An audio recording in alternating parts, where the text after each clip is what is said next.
25 പ്രഭാതമുരളി ബാബ്ദാദ മധുബൻ. ബാബ പറയുന്നു, മധുരമായ കുട്ടികളെ, നിങ്ങൾ ഇപ്പോൾ പൂജാരിയിൽ നിന്നും പൂജ്യരായിക്കൊണ്ടിരിക്കുന്നു. പൂജ്യനായ ബാബ വന്നിരിക്കുന്നു നിങ്ങളെ തനിക്ക് സമാനം പൂജ്യരാക്കി മാറ്റുവാൻ. ചോദ്യം: കുട്ടികളായ നിങ്ങളുടെ ഉള്ളിൽ ഏതൊരു ദൃഢവിശ്വാസമുണ്ട്? ഉത്തരം: നിങ്ങൾക്ക് ദൃഢവിശ്വാസമുണ്ട്, നമ്മൾ ജീവിച്ചിരിക്കെ ബാബയിൽ നിന്നും പൂർണ്ണമായും ആസ്തി എടുത്തിട്ടേ വിടുകയുള്ളൂ. ബാബയുടെ ഓർമ്മയിൽ ഈ പഴയ ശരീരം ഉപേക്ഷിച്ച് ബാബയുടെ കൂടെ പോകും. ബാബ നമുക്ക് വീട്ടിലേക്കുള്ള സഹജമായ വഴി പറഞ്ഞു തന്നുകൊണ്ടിരിക്കുന്നു. ഗീതം: ഓം നമോ ശിവായ. ഓം ശാന്തി, ഓം ശാന്തി, ഓം ശാന്തി എന്ന് വളരെയധികം മനുഷ്യർ പറഞ്ഞുകൊണ്ടിരിക്കുന്നു. കുട്ടികളും പറയുന്നു ഓം ശാന്തി. ഉള്ളിലുള്ള ആത്മാവാണ് ഓം ശാന്തി എന്ന് പറയുന്നത്. പക്ഷേ ആത്മാക്കൾ യഥാർത്ഥ രീതിയിൽ തന്നെ അറിയുന്നില്ല, ബാബയെയും അറിയുന്നില്ല. വിളിക്കുന്നുണ്ട്, പക്ഷേ ബാബ പറയുന്നു, ഞാൻ ആരാണോ എങ്ങനെയാണോ യഥാർത്ഥ രീതിയിൽ എന്നെ ആരും അറിയുന്നില്ല. ഈ ബ്രഹ്മാവും പറയുന്നു, ഞാൻ സ്വയം എന്നെ അറിഞ്ഞിരുന്നില്ല, ഞാൻ ആരാണ്, എവിടെ നിന്നും വന്നു എന്നത്. ആത്മാവാകട്ടെ മെയിലാണല്ലോ, കുട്ടിയാണ്. ഫാദർ പരമാത്മാവാണ്. അപ്പോൾ ആത്മാക്കൾ പരസ്പരം ബ്രദേഴ്സായി. പിന്നെ ശരീരത്തിൽ വരുന്നത് കാരണം ചിലരെ മെയിലെന്നും ചിലരെ ഫീമെയിൽ എന്നും പറയുന്നു. പക്ഷേ യഥാർത്ഥത്തിൽ ആത്മാവ് എന്താണ്, ഇത് ഒരു മനുഷ്യനും അറിയുന്നില്ല. ഇപ്പോൾ കുട്ടികളായ നിങ്ങൾക്ക് ഈ ജ്ഞാനം ലഭിക്കുന്നു. അത് പിന്നെ നിങ്ങൾ കൂടെ കൊണ്ടുപോകുന്നു. ഞാൻ ആത്മാവാണ്, ഈ പഴയ ശരീരം ഉപേക്ഷിച്ച് മറ്റൊന്നെടുക്കുന്നു എന്ന ജ്ഞാനം അവിടെ ഉണ്ടായിരിക്കും. ആത്മാവിൻ്റെ തിരിച്ചറിവ് കൂടെ കൊണ്ടുപോകുന്നു. മുൻപ് ആത്മാവിനെയും അറിഞ്ഞിരുന്നില്ല. നമ്മൾ എപ്പോൾ മുതൽ പാർട്ട് അഭിനയിക്കുന്നു, ഒന്നും അറിഞ്ഞിരുന്നില്ല. ഇപ്പോഴും പലരും സ്വയം തന്നെ പൂർണ്ണമായും തിരിച്ചറിയുന്നില്ല. സ്ഥൂല രൂപത്തിൽ അറിയുന്നു, വലിയ ലിംഗരൂപത്തിൽ തന്നെയാണ് ഓർമ്മിക്കുന്നത്. ഞാൻ ആത്മാവ് ബിന്ദുവാണ്, ബാബയും ബിന്ദുവാണ്. ആ രൂപത്തിൽ ഓർമ്മിക്കണം. ഇങ്ങനെയുള്ളവർ വളരെ കുറച്ചേ ഉള്ളൂ. ബുദ്ധി നമ്പർ വാറാണല്ലോ. ചിലർ നല്ല രീതിയിൽ മനസ്സിലാക്കി മറ്റുള്ളവർക്കും മനസ്സിലാക്കിച്ചു കൊടുക്കുവാൻ തുടങ്ങുന്നു. നിങ്ങൾ മനസ്സിലാക്കിച്ചു കൊടുക്കുന്നു, സ്വയം ആത്മാവാണ് എന്ന് മനസ്സിലാക്കി ബാബയെ ഓർമ്മിക്കണം. ബാബ പതീത പാവനനാണ്. ആദ്യമായി മനുഷ്യർക്ക് ആത്മാവിൻ്റെ തന്നെ തിരിച്ചറിവില്ല. അപ്പോൾ അതും മനസ്സിലാക്കിച്ചു കൊടുക്കണം. എപ്പോഴാണോ സ്വയം ആത്മാവാണ് എന്ന നിശ്ചയം വരുത്തുന്നത്, അപ്പോഴാണ് ബാബയെയും അറിയുവാൻ സാധിക്കുന്നത്. ആത്മാവിനെ തന്നെ തിരിച്ചറിയുന്നില്ല, അതിനാൽ ബാബയെയും പൂർണ്ണമായും അറിയുവാൻ സാധിക്കുന്നില്ല. ഇപ്പോൾ കുട്ടികളായ നിങ്ങൾക്ക് അറിയാം, നമ്മൾ ആത്മാവ് ബിന്ദുവാണ്. ഇത്രയും ചെറിയ ആത്മാവിൽ 84 ജന്മങ്ങളുടെ പാർട്ടുണ്ട്. ഇതും നിങ്ങൾക്ക് മനസ്സിലാക്കിച്ചു കൊടുക്കണം. ഇല്ലെങ്കിൽ ജ്ഞാനം വളരെ നല്ലതാണ് എന്ന് പറയുക മാത്രം ചെയ്യുന്നു. ഭഗവാനെ കണ്ടുമുട്ടുന്നതിനുള്ള വഴി വളരെ നന്നായി പറഞ്ഞു തരുന്നു. പക്ഷേ ഞാൻ ആരാണ്, ബാബ ആരാണ് എന്നത് അറിയുന്നില്ല. കൊള്ളാം, നല്ലത് എന്ന് പറയുക മാത്രം ചെയ്യുന്നു. ഇവർ നാസ്തികരാക്കി മാറ്റുകയാണ് എന്നും ചിലർ പറയുന്നു. നിങ്ങൾക്കറിയാം, ജ്ഞാനത്തിൻ്റെ വിവേകം ആരിലുമില്ല. നിങ്ങൾ മനസ്സിലാക്കിച്ചു കൊടുക്കുന്നു. ഇപ്പോൾ നമ്മൾ പൂജ്യരായിക്കൊണ്ടിരിക്കുകയാണ്. നമ്മൾ ആരുടെയും പൂജ ചെയ്യുന്നില്ല. കാരണം ആരാണോ സർവരുടെയും പൂജ്യനായത്, ഉയർന്നതിലും ഉയർന്ന ഭഗവാൻ, ആ ഭഗവാന്റെ സന്താനമാണ് നമ്മൾ. ആ ഒന്ന് പൂജ്യ പിതാശ്രീയാണ്. ഇപ്പോൾ നിങ്ങൾ കുട്ടികൾക്കറിയാം, പിതാശ്രീ നമ്മെ തൻ്റേതാക്കി മാറ്റി പഠിപ്പിച്ചുകൊണ്ടിരിക്കുന്നു. ഏറ്റവും ഉയർന്നതിലും ഉയർന്ന പൂജ്യൻ ഒന്ന് തന്നെയാണ്. ആ ഒന്നിനല്ലാതെ മറ്റാർക്കും പൂജ്യരാക്കി മാറ്റുവാൻ സാധിക്കില്ല. പൂജാരി തീർച്ചയായും പൂജാരിയായി തന്നെ മാറ്റും. ലോകത്തിൽ എല്ലാവരും പൂജാരിയാണ്. നിങ്ങൾക്ക് ഇപ്പോൾ പൂജ്യമായതിനെ ലഭിച്ചിരിക്കുന്നു. ആ ഒന്ന് തനിക്ക് സമാനമാക്കിക്കൊണ്ടിരിക്കുന്നു. നിങ്ങളിൽ നിന്നും പൂജയെ വേർപെടുത്തി തൻ്റെ കൂടെ കൊണ്ടുപോകുന്നു. ഇത് മോശമായ ലോകമാണ്. ഇത് മൃത്യുലോകമാണ്. ഭക്തി ആരംഭിക്കുന്നത് തന്നെ രാവണ രാജ്യം ആയിരിക്കുമ്പോഴാണ്. പൂജ്യരിൽ നിന്നും പൂജാരിയായി മാറുന്നു. പിന്നെ പൂജാരിയിൽ നിന്നും പൂജ്യരാക്കി മാറ്റുന്നതിനായി ബാബയ്ക്ക് വരേണ്ടി വരുന്നു. ഇപ്പോൾ നിങ്ങൾ പൂജ്യ ദേവതമാരായിക്കൊണ്ടിരിക്കുന്നു. ആത്മാവ് ശരീരത്തിലൂടെ പാട്ട് അഭിനയിക്കുന്നു. ഇപ്പോൾ ബാബ നമ്മളെ പൂജ്യ ദേവതയാക്കി മാറ്റുന്നു, ആത്മാവിനെ പവിത്രമാക്കി മാറ്റുന്നതിനായി. കുട്ടികളായ നിങ്ങൾക്ക് യുക്തി നൽകിയിട്ടുണ്ട്. ബാബയെ ഓർമ്മിക്കുന്നതിലൂടെ നിങ്ങൾ പൂജാരിയിൽ നിന്നും പൂജ്യരായി മാറും. കാരണം ആ ബാബ സർവർക്കും പൂജ്യനാണ്. ആരാണോ പകുതി കൽപ്പം പൂജാരിയാകുന്നത് അവർ പിന്നീട് പകുതി കൽപ്പം പൂജ്യരാകുന്നു. ഇതും ഡ്രാമയിലുള്ള പാർട്ടാണ്. ഡ്രാമയുടെ ആദ്യ മധ്യ അന്ത്യത്തെ ആരും അറിയുന്നില്ല. ഇപ്പോൾ ബാബയിലൂടെ നിങ്ങൾ കുട്ടികൾക്കറിയാം, മറ്റുള്ളവർക്കും മനസ്സിലാക്കിച്ചു കൊടുക്കുന്നു. ഏറ്റവും ആദ്യം മുഖ്യമായ ഈ കാര്യം മനസ്സിലാക്കിച്ചു കൊടുക്കണം.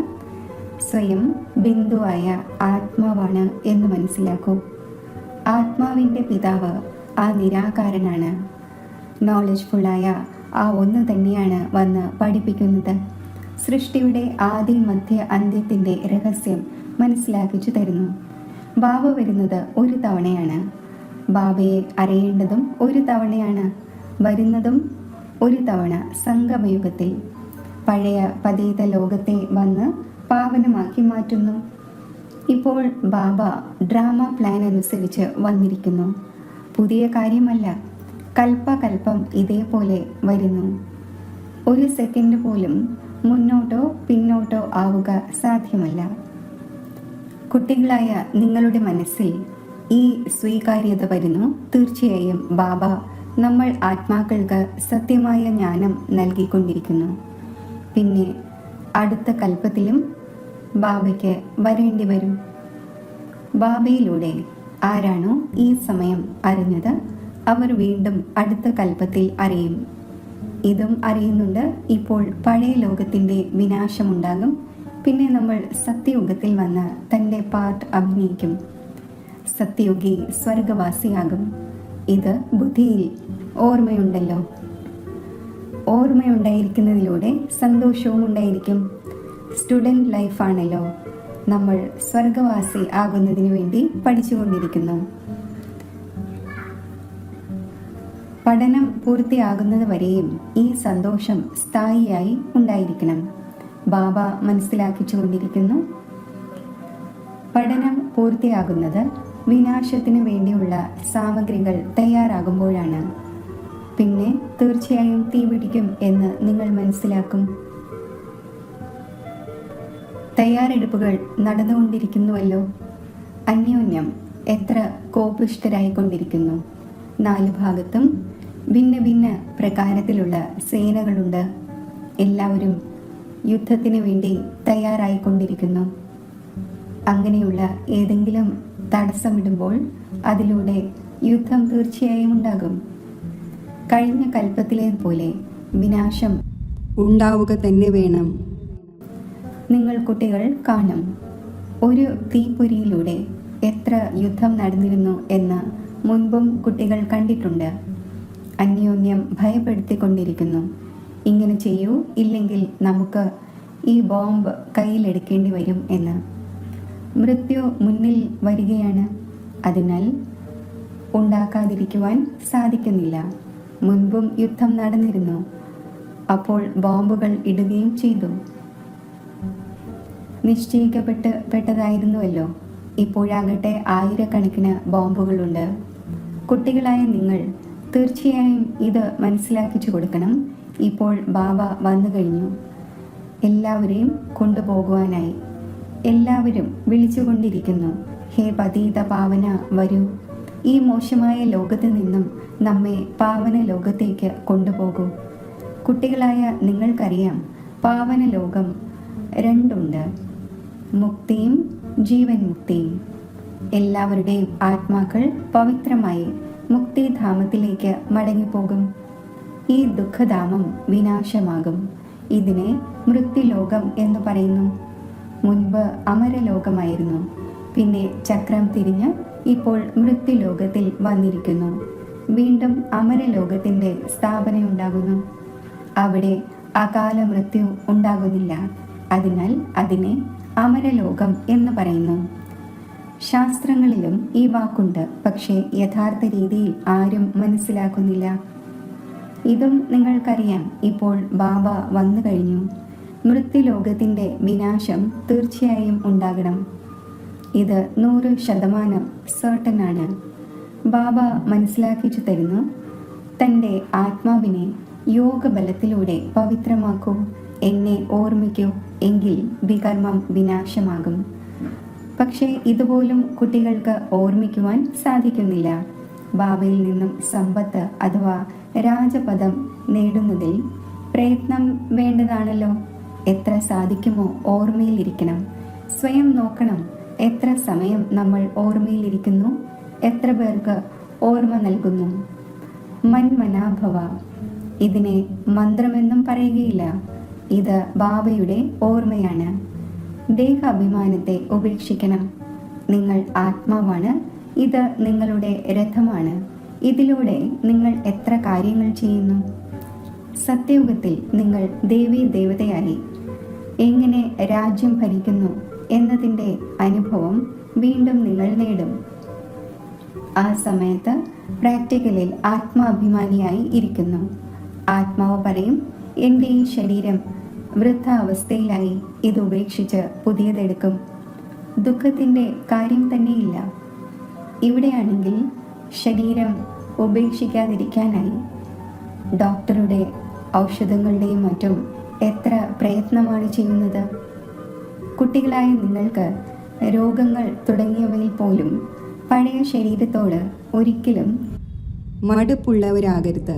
കാരണം നിങ്ങൾ മനസ്സിലാക്കുന്നു, ഈ ശരീരത്തിൽ തന്നെയാണ് ജീവിച്ചിരിക്കെ ബാബയിൽ നിന്നും സമ്പത്ത് നേടേണ്ടത്. ശിവ് ബാബയുടെ ഓർമ്മയിലൂടെ തന്നെയാണ് പവിത്രമായി മാറുന്നത്. ഇതാണ് പ്രയത്നം. പക്ഷേ ആദ്യം ആത്മാവാണ് എന്ന് അറിയേണ്ടി വരും. നിങ്ങളുടെ മുഖ്യമായത് ഓർമ്മയുടെ യാത്രയാണ്. ഓർമ്മയിൽ ഇരുന്നിരുന്ന് പിന്നെ നമ്മൾ മൂലവതനത്തിലേക്ക് മടങ്ങിപ്പോകും. നമ്മൾ ഏത് സ്ഥാനത്തെ നിവാസികളാണോ അത് നമ്മുടെ ശാന്തിധാമമാണ്. ശാന്തിധാമത്തെയും സുഖധാമത്തെയും നിങ്ങളാണ് അറിയുന്നതും ഓർമ്മിക്കുന്നതും. മറ്റാരും അറിയുന്നില്ല. ആരാണോ കഴിഞ്ഞ കൽപ്പം ബാബയിൽ നിന്നും സമ്പത്ത് നേടിയത് അവർ തന്നെ നേടും. മുഖ്യമായത് ഓർമ്മയുടെ യാത്രയാണ്. ഭക്തിമാർഗത്തിലെ യാത്രകൾ ഇപ്പോൾ സമാപ്തമാകണം. ഭക്തിമാർഗം തന്നെ സമാപ്തമാകും. ഭക്തിമാർഗം എന്താണ്? ജ്ഞാനം ഉണ്ടായിരിക്കുമ്പോഴാണ് മനസ്സിലാകുന്നത്. ഭക്തിയിലൂടെ ഭഗവാനെ ലഭിക്കും എന്നും മനസ്സിലാക്കുന്നു. ഭക്തിയുടെ ഫലം എന്തായിരിക്കും നൽകുന്നത്? യാതൊന്നും അറിയില്ല. കുട്ടികളായ നിങ്ങൾ ഇപ്പോൾ മനസ്സിലാക്കുന്നുണ്ട്. ബാബ കുട്ടികൾക്ക് തീർച്ചയായും സ്വർഗത്തിൻ്റെ ചക്രവർത്തി പദവിയുടെ സമ്പത്ത് നൽകും. സർവർക്കും സമ്പത്ത് നൽകിയിരുന്നു. യഥാ രാജാറാണി തഥാ പ്രജ, എല്ലാവരും സ്വർഗവാസിയായിരുന്നു. ബാബ പറയുന്നു, 5000 വർഷം മുമ്പും നിങ്ങളെ സ്വർഗവാസിയാക്കിയിരുന്നു. ഇപ്പോൾ വീണ്ടും നിങ്ങളെ ആക്കുന്നു. പിന്നെ നിങ്ങൾ ഇങ്ങനെ 84 ജന്മങ്ങൾ എടുക്കും. ഇത് ബുദ്ധിയിൽ ഓർമ്മയുണ്ടായിരിക്കണം. മറക്കുവാൻ പാടില്ല. സൃഷ്ടിയുടെ ആദി മധ്യ അന്ത്യത്തിൻ്റെ ഏതൊരു ജ്ഞാനമാണോ ബാബയുടെ അടുക്കൽ ഉള്ളത്, അത് കുട്ടികളുടെ ബുദ്ധിയിൽ ഇറ്റിറ്റ് വീഴുന്നു. നമ്മൾ എങ്ങനെയാണ് 84 ജന്മങ്ങൾ എടുക്കുന്നത്? ഇപ്പോൾ വീണ്ടും ബാബയിൽ നിന്നും സമ്പത്തെടുക്കുന്നത്. അനേകം തവണ ബാബയിൽ നിന്നും സമ്പത്തെടുത്തിട്ടുണ്ട്. ബാബ പറയുന്നു, എങ്ങനെയാണോ എടുത്തിരുന്നത് വീണ്ടും എടുക്കൂ.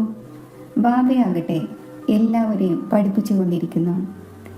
ദൈവിക ഗുണങ്ങൾ ധാരണ ചെയ്യുന്നതിനു വേണ്ടിയും ജാഗ്രത ലഭിച്ചുകൊണ്ടിരിക്കുന്നു. സ്വയം പരിശോധിക്കുന്നതിന് വേണ്ടി സാക്ഷിയായി നോക്കണം എത്രത്തോളം നമ്മൾ പുരുഷാർത്ഥം ചെയ്യുന്നുണ്ട്. ചിലർ മനസ്സിലാക്കുന്നു നമ്മൾ വളരെ നല്ല പുരുഷാർത്ഥം ചെയ്തുകൊണ്ടിരിക്കുന്നു. എക്സിബിഷൻ്റെയും മറ്റും തയ്യാറെടുപ്പുകൾ നടത്തിക്കൊണ്ടിരിക്കുന്നു. അതിലൂടെ എല്ലാവർക്കും അറിയാൻ കഴിയട്ടെ ഭഗവാനാകുന്ന ബാബ വന്നു കഴിഞ്ഞു എന്ന്. പാവം മനുഷ്യരെല്ലാവരും ഘോര നിദ്രയിൽ ഉറങ്ങിക്കിടക്കുന്നു. ജ്ഞാനത്തെക്കുറിച്ച് ആർക്കും തന്നെ അറിയുക പോലുമില്ല. അതിനാൽ തീർച്ചയായും ഭക്തിയെ ഉയർന്നതായി തന്നെ മനസ്സിലാക്കും. മുൻപ് നിങ്ങളിലും എന്തെങ്കിലും ജ്ഞാനമുണ്ടായിരുന്നോ? ഇപ്പോൾ നിങ്ങൾക്ക് മനസ്സിലായി ജ്ഞാനത്തിൻ്റെ സാഗരം ബാബ തന്നെയാണ്. ആ ഒന്ന് ഭക്തിയുടെ ഫലം നൽകുന്നു. ആര് കൂടുതൽ ഭക്തി ചെയ്തുവോ അവർക്ക് കൂടുതൽ ഫലം ലഭിക്കും. അവർ തന്നെയാണ് ഉയർന്ന പദവി നേടുന്നതിന് വേണ്ടി നല്ല രീതിയിൽ പഠിക്കുന്നത്. ഇത് എത്ര മധുരമായ കാര്യങ്ങളാണ്. വൃദ്ധർക്കും മറ്റും വളരെ സഹജമായി മനസ്സിലാക്കിച്ചു തരുന്നു. സ്വയം ആത്മാവാണ് എന്ന് മനസ്സിലാക്കി ബാബയെ ഓർമ്മിക്കൂ. ഉയർന്നതിലും ഉയർന്നത് ഭഗവാൻ ശിവനാണ്. ശിവ പരമാത്മായ നമ എന്ന് പറയുന്നു. ആ ഒന്ന് പറയുന്നു, എന്നെ മാത്രം ഓർമ്മിക്കൂ, എങ്കിൽ നിങ്ങളുടെ വികർമ്മങ്ങൾ വിനാശമാകും. ഇത്രമാത്രം, മറ്റൊരു പ്രയാസവും തരുന്നില്ല. മുന്നോട്ട് പോകവേ ശിവ് ബാബയെയും ഓർമ്മിക്കുവാൻ തുടങ്ങും. സമ്പത്ത് നേടേണ്ടതുണ്ട്. ജീവിച്ചിരിക്കെ ബാബയിൽ നിന്നും സമ്പത്ത് എടുത്തേ വിടുകയുള്ളൂ. ശിവ് ബാബയുടെ ഓർമ്മയിൽ ശരീരം ഉപേക്ഷിക്കുന്നു. അപ്പോൾ അവർ പിന്നെ സംസ്കാരം എടുത്തുകൊണ്ട് പോകുന്നു. സ്വർഗത്തിൽ തീർച്ചയായും വരും. യോഗം എത്രയാണോ അത്രയും ഫലം ലഭിക്കും. മുഖ്യമായ കാര്യമാണ് നടക്കുമ്പോഴും ചുറ്റി സഞ്ചരിക്കുമ്പോഴും എത്ര സാധിക്കുമോ ഓർമ്മയിലിരിക്കണം. തൻ്റെ ശിരസിൽ നിന്നും ഭാരം ഇറക്കണം. കേവലം ഓർമ്മയാണ് ആവശ്യം. മറ്റൊരു പ്രയാസവും ബാബ തരുന്നില്ല. പകുതി കൽപ്പമായി കുട്ടികൾ പ്രയാസങ്ങൾ കണ്ടു എന്ന് അറിയുന്നുണ്ട്. അതിനാൽ ഇപ്പോൾ വന്നിരിക്കുന്നു നിങ്ങൾക്ക് സമ്പത്ത് നേടുവാനുള്ള സഹജമായ വഴി പറഞ്ഞു തരാൻ. കേവലം ബാബയെ ഓർമ്മിക്കൂ. മുൻപും ഓർമ്മിച്ചിരുന്നു, പക്ഷേ ജ്ഞാനമുണ്ടായിരുന്നില്ല. ഇപ്പോൾ ബാബ ജ്ഞാനം നൽകിയിരിക്കുന്നു. ഈ രീതിയിൽ എന്നെ ഓർമ്മിക്കുന്നതിലൂടെ നിങ്ങളുടെ വികർമ്മം വിനാശമാകും. ശിവന്റെ ഭക്തിയാകട്ടെ ലോകത്തിൽ വളരെ പേർ ചെയ്യുന്നു, വളരെ പേർ ഓർമ്മിക്കുന്നു, പക്ഷേ തിരിച്ചറിവില്ല. ഈ സമയം ബാബ സ്വയം വന്ന് തിരിച്ചറിവ് നൽകുന്നു. എന്നെ ഓർമ്മിക്കൂ. ഇപ്പോൾ നിങ്ങൾക്കറിയാം, നമ്മൾ നല്ല രീതിയിൽ അറിയുന്നു. നിങ്ങൾ പറയും, നമ്മൾ ബാബ്ദാദിയുടെ അടുക്കൽ പോകുന്നു. ബാബ ഈ ഭാഗീരഥം എടുത്തിരിക്കുന്നു. ഭാഗീരഥനും പ്രശസ്തമാണ്. ഇദ്ദേഹത്തിലൂടെ ഇരുന്ന് ജ്ഞാനം കേൾപ്പിക്കുന്നു. ഇതും ഡ്രാമയിലെ പാർട്ടാണ്. കൽപ്പകൽപ്പങ്ങളിൽ ഈ ഭാഗ്യശാലി രഥത്തിലാണ് വരുന്നത്. നിങ്ങൾക്കറിയാം, ആരെയാണോ ശ്യാമസുന്ദരം എന്ന് പറയുന്നത് അത് തന്നെയാണ് ഇത്. ഇതും നിങ്ങൾ മനസ്സിലാക്കുന്നുണ്ട്. മനുഷ്യർ പിന്നെ അർജുനൻ എന്ന പേര് വെച്ചിരിക്കുന്നു. ഇപ്പോൾ ബാബ ബ്രഹ്മ സോ വിഷ്ണു, വിഷ്ണു സോ ബ്രഹ്മ എങ്ങനെയാകുന്നു എന്നത് യഥാർത്ഥ രീതിയിൽ മനസ്സിലാക്കിച്ചു തരുന്നു. നമ്മൾ ബ്രഹ്മപുരിയിലേതാണ്, പിന്നെ വിഷ്ണുപുരിയിലേതാകും എന്ന് കുട്ടികൾക്കിപ്പോൾ അറിയാം. വിഷ്ണുപുരിയിൽ നിന്നും ബ്രഹ്മപുരിയിലേക്ക് വരുന്നതിന് 84 ജന്മങ്ങൾ എടുക്കുന്നു. ഇതും അനേകം തവണ മനസ്സിലാക്കിച്ചിട്ടുണ്ട്. അത് നിങ്ങൾ വീണ്ടും കേൾക്കുന്നു. ആത്മാവിനോട് ഇപ്പോൾ ബാബ പറയുന്നു, കേവലം എന്നെ മാത്രം ഓർമ്മിക്കൂ, എങ്കിൽ നിങ്ങളുടെ വികർമ്മം വിനാശമാകും. അതിനാൽ നിങ്ങൾക്ക് സന്തോഷവും ഉണ്ടാകുന്നു. ഈ ഒരു അന്തിമ ജന്മം പവിത്രമാകുന്നതിലൂടെ നമ്മൾ പവിത്ര ലോകത്തിൻ്റെ അധികാരിയാകും. അപ്പോൾ എന്തുകൊണ്ട് പവിത്രമായി കൂടാ? നമ്മൾ ഒരു ബാബയുടെ കുട്ടികൾ, ബ്രഹ്മകുമാർ കുമാരിയുമാണ്. എന്നിട്ടും ആ ശാരീരികമായ വൃത്തി പരിവർത്തനപ്പെടുന്നതിന് സമയമെടുക്കുന്നു. പതുക്കെ പതുക്കെ അന്തിമത്തിൽ കർമാതീത അവസ്ഥ ഉണ്ടാകണം. ഈ സമയം ആരുടെയെങ്കിലും കർമാതീത അവസ്ഥ ഉണ്ടാവുക അസംഭവ്യമാണ്. കർമാതീത അവസ്ഥ ഉണ്ടാവുകയാണെങ്കിൽ പിന്നെ ഈ ശരീരവും ഉണ്ടായിരിക്കില്ല. ഇതിനെ ഉപേക്ഷിക്കേണ്ടി വരും. യുദ്ധം ആരംഭിക്കുകയും ഒരു ബാബയുടെ ഓർമ്മ ഉണ്ടായിരിക്കുകയും വേണം. ഇതിൽ പ്രയത്നമുണ്ട്. ശരി, മധുരമധുരമായ വളരെ കാലം വേർപിരിഞ്ഞ ശേഷം തിരിച്ചു കിട്ടിയ കുട്ടികൾക്ക് മാതാവും പിതാവുമായ ബാബ്ദാദയുടെ സ്നേഹസ്മരണകൾ. Good morning. ആത്മീയ പിതാവിൻ്റെ ആത്മീയ കുട്ടികൾക്ക് നമസ്തേ. ധാരണയ്ക്കുള്ള മുഖ്യസാരം: സാക്ഷിയായി സ്വയം നോക്കണം. നമ്മൾ എത്രത്തോളം പുരുഷാർത്ഥം ചെയ്യുന്നു. നടക്കുമ്പോഴും ചുറ്റി സഞ്ചരിക്കുമ്പോഴും കർമ്മം ചെയ്യുമ്പോഴും എത്ര സമയം ബാബയുടെ ഓർമ്മയിൽ ഇരിക്കുന്നു. ഈ ശരീരത്തോട് ഒരിക്കലും മടുപ്പ് ഉണ്ടാകരുത്. ഈ ശരീരത്തിൽ തന്നെ ജീവിച്ചിരുന്നുകൊണ്ട് ബാബയിൽ നിന്നും സമ്പത്ത് നേടണം. സ്വർഗവാസി ആകുന്നതിനായി ഈ ലൈഫിൽ പൂർണ്ണമായും പഠിക്കണം. വരദാനം: ത്രികാലദർശിയും സാക്ഷി ദൃഷ്ടാവുമായി ഓരോ കർമ്മം ചെയ്തുകൊണ്ടും ബന്ധനമുക്ത സ്ഥിതിയുടെ അനുഭവത്തിലൂടെ ദൃഷ്ടാന്ത രൂപമായി ഭവിക്കട്ടെ. അഥവാ ത്രികാലദർശി സ്റ്റേജിൽ സ്ഥിതി ചെയ്ത് കർമ്മത്തിൻ്റെ ആദിമധ്യ അന്ത്യത്തെ അറിഞ്ഞ് കർമ്മം ചെയ്യുന്നുവെങ്കിൽ ഒരു കർമ്മവും വികർമ്മമാവുക സാധ്യമല്ല. സദാ സുകർമ്മം ആയിരിക്കും. ഇതേപോലെ തന്നെ സാക്ഷി ദൃഷ്ടാവായി കർമ്മം ചെയ്യുന്നതിലൂടെ യാതൊരു കർമ്മത്തിൻ്റെ ബന്ധനത്തിലും കർമ്മബന്ധിത ആത്മാവ് ആവുകയില്ല. കർമ്മത്തിൻ്റെ ഫലം ശ്രേഷ്ഠം ആയത് കാരണം കർമ്മ സംബന്ധത്തിൽ വരും, ബന്ധനത്തിൽ അല്ല. കർമ്മം ചെയ്യുമ്പോൾ വേറിട്ടവരും പ്രിയപ്പെട്ടവരുമായിരിക്കും. അപ്പോൾ അനേകം ആത്മാക്കളുടെ മുന്നിൽ ദൃഷ്ടാന്ത രൂപം, അതായത് എക്സാമ്പിൾ ആയി മാറും. സ്ലോഗൻ: ആരാണോ മനസ്സുകൊണ്ട് സദാ സന്തുഷ്ടം അവർ തന്നെയാണ് ഡബിൾ ലൈറ്റ്. അവ്യക്ത സൂചന: ആത്മീയ സ്ഥിതിയിൽ സ്ഥിതി ചെയ്യുന്നതിൻ്റെ അഭ്യാസം ചെയ്യൂ. അന്തർമുഖിയാകൂ. ഏതൊരു സമർത്ഥ സങ്കല്പവും ആത്മീയ ശക്തി, അതായത് എനർജി ശേഖരിക്കുന്നു, സമയവും സഫലമാക്കുന്നു. വ്യർത്ഥ സങ്കല്പം എനർജിയെയും സമയവും വ്യർത്ഥമായി പാഴാക്കുന്നു. അതിനാൽ ഇപ്പോൾ വ്യർത്ഥ സങ്കല്പത്തിൻ്റെ രചന സമാപ്തമാക്കൂ. ഈ രചന തന്നെയാണ് ആത്മാവാകുന്ന രചയിതാവിനെ വിഷമിപ്പിക്കുന്നത്. അതിനാൽ സദാ ഈ പ്രൗഢിയിലിരിക്കൂ. ഞാൻ ആത്മാവ്, മാസ്റ്റർ സർവശക്തിവാനാണ്, സമർത്ഥ ആത്മാവാണ്. അപ്പോൾ ഒരിക്കലും വിഷമിക്കുന്നില്ല. അനേകം പേരുടെ വിഷമങ്ങളെ നീക്കം ചെയ്യുന്നവരായി മാറുകയും ചെയ്യും. ഓം ശാന്തി. ഞാൻ അശരീരി ആത്മസ്വരൂപത്തിൽ സ്ഥിതി ചെയ്യുന്നു. എൻ്റെ അകാല സിംഹാസനത്തിൽ ഒരു പ്രകാശബിന്ദുവായി തിളങ്ങുന്ന ഞാൻ ശാന്തസ്വരൂപമാണ്, ശക്തി സ്വരൂപമാണ്, പവിത്ര സ്വരൂപമാണ്. സ്മൃതിയുടെ ശക്തി കൊണ്ട് ഞാൻ എൻ്റെ ഡബിൾ ലൈറ്റ് സ്വരൂപം എമർജ് ചെയ്ത് ഈ സാകാര ദേഹത്തിൽ നിന്നും സാകാര ലോകത്ത് നിന്നും ഉപരിയാകുന്നു. ഫരിഷ്തയായ ഞാൻ സൂക്ഷ്മ ലോകത്തിൽ ബാബ്ദാദയുടെ സന്മുഖത്ത് സ്ഥിതി ചെയ്യുന്നു. ബാബ്ദാദയിൽ നിന്നും ലഭിക്കുന്ന വരദാനി ദൃഷ്ടി എന്നെ സമ്പന്നവും സമ്പൂർണവുമാക്കി മാറ്റുന്നു. ഒരു സെക്കൻഡിൽ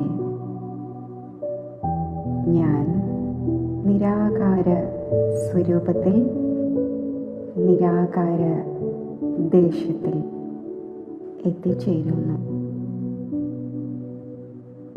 സർവശക്തിവാനായ ശിവബാബയിൽ എൻ്റെ മനസ്സും ബുദ്ധിയും ഏകാഗ്രമാക്കി സ്ഥിതി ചെയ്യുന്നു. ബാബയുടെ സർവശക്തികളുടെയും അനന്ത കിരണങ്ങൾ എന്നിൽ പതിച്ച് എന്നെ മാസ്റ്റർ സർവശക്തിവാനാക്കി മാറ്റുന്നു.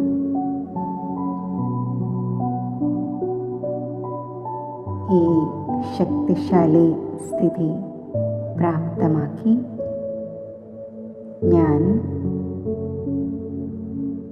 ഡബിൾ ലൈറ്റ് സ്വരൂപ സ്ഥിതിയിൽ അകാല സിംഹാസനത്തിലേക്ക് മടങ്ങി വരുന്നു.